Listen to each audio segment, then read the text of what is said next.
तीसरा भेद है परिमाणवाचक विशेषण। अब इसके नाम से ऐसा स्पष्ट होता है, परिमाण शब्द का अर्थ होता है मापतौल। तो ऐसा विशेषण शब्द जो संज्ञा या सर्वनाम शब्द की मापतौल बताता है उसे हम परिमाणवाचक विशेषण कहते हैं। अब परिभाषा हमने देख ली। इसके परिमाणवाचक विशेषण के दो प्रकार होते हैं, दो भेद होते हैं, निश्चित परिमाणवाचक और दूसरा है अनिश्चित परिमाणवाचक विशेषण। तो निश्चित परिमाणवाचक विशेषण की परिभाषा, जो विशेषण शब्द किसी संज्ञा की निश्चित मात्रा, मापतौल आदि का बोध कराए वह निश्चित परिमाणवाचक विशेषण कहलाता है। जो विशेषण शब्द किसी संज्ञा की निश्चित मात्रा, मापतौल आदि का बोध कराए वह निश्चित परिमाणवाचक विशेषण कहलाता है। जैसे रतन 5 किलो शक्कर लाएगा। अब अगर यहाँ पर हम ध्यान दें तो शक्कर शब्द जो है वो संज्ञा है और उसकी विशेषता बताने के लिए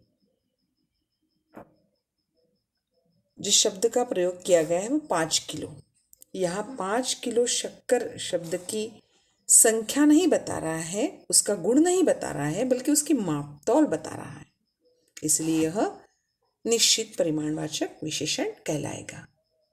क्योंकि यहाँ निश्चित संख्या बताई गई है, इसलिए यह क्या कहलाएगा? निश्चित परिमाणवाचक विशेषण। अब अनिश्चित परिमाणवाचक विशेषण की परिभाषा देखते हैं। जो विशेषण शब्द किसी संज्ञा के परिमाण का बोध तो कराते हैं परंतु निश्चित परिमाण का बोध नहीं कराते, हमें उसकी निश्चितता का पता नहीं कराते, ऐसे विशेषण अनिश्चित परिमाणवाचक विशेषण कहे जाते हैं। जैसे कि गिलास में कम पानी है, मदन ने थोड़ा कपड़ा लाया। अब यहाँ दोनों वाक्य में हमें एक बात ध्यान में आ रही है कि यहाँ गिलास में कितना पानी है ये नहीं बताया जा रहा है, यानी अनिश्चित परिमाणवाचक। और मदन ने थोड़ा कपड़ा खरीदा, यहाँ कपड़ा शब्द संज्ञा है और उसकी विशेषता बताने के लिए थोड़ा शब्द का प्रयोग किया गया है।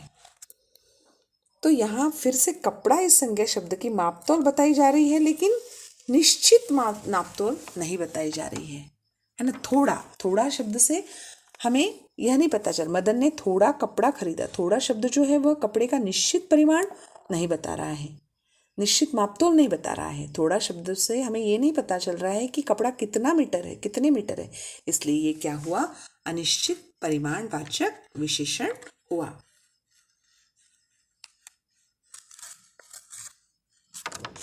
और इसके बाद जो हमारा चौथा भेद है वो है सार्वनामिक विशेषण। बच्चों, परिमाणवाचक विशेषण ऐसे विशेषण शब्द, उसमें ऐसे विशेषण शब्द आते हैं जो संज्ञा शब्द की मापतौल बताते हैं। एक बात और गौर करने की है, जो परिमाणवाचक विशेषण में कभी कभी निश्चित परिमाणवाचक शब्द का प्रयोग किया जाता है तो कभी कभी अनिश्चित परिमाणवाचक शब्द का प्रयोग भी किया जाता है। जैसे कि हमने यहाँ देखा 5 किलो और थोड़ा कम, यानी थोड़ा कपड़ा कम पानी। अब देखते हैं चौथा सार्वनामिक विशेषण। सार्वनामिक में दो शब्द मिले हुए हैं, सर्वनाम। यहाँ सर्वनाम जो है सार्वनामिक यानी सर्वनाम के नाम वाला, अर्थात ऐसा विशेषण शब्द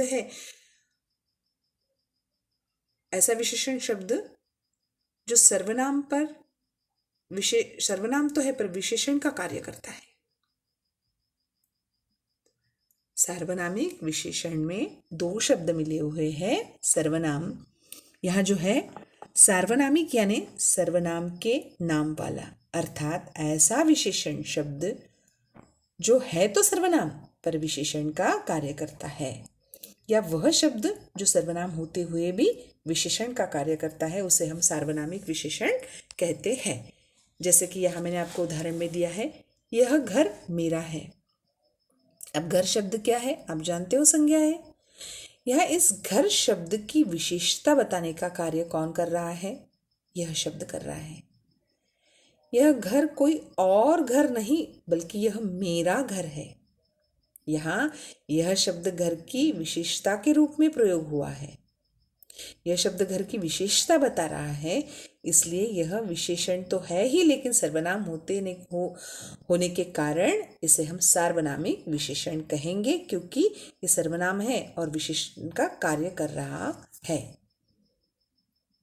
यहाँ विशेषण के रूप में प्रयोग किया गया है। और दूसरा उदाहरण है, वह साइकिल तुम्हारी है। यहाँ साइकिल शब्द संज्ञा है और इसकी विशेषता बताने के लिए वह शब्द का प्रयोग हुआ है, और वह शब्द साइकिल की विशेषता के रूप में प्रयोग किया गया, इसलिए यह सार्वनामिक विशेषण हुआ। तो इस तरह बच्चों, आज हमने विशेषण और उसके 4 भेद, गुणवाचक विशेषण, संख्यावाचक विशेषण जिसके 2 भेद है, अनिश्चित संख्यावाचक विशेषण, निश्चित संख्यावाचक विशेषण और अनिश्चित संख्यावाचक विशेषण, परिमाणवाचक विशेषण जिसके 2 भेद है, निश्चित परिमाणवाचक विशेषण, अनिश्चित परिमाणवाचक विशेषण और अनिश्चित परिमाणवाचक विशेषण, और सबसे अंत में है चौथा सार्वनामिक विशेषण। ये देखा। आशा करती हूँ कि आपको विशेषण बहुत अच्छी तरह से ध्यान में आया होगा। आज के लिए बस इतना ही। मिलते हैं अगली तासिका में। धन्यवाद।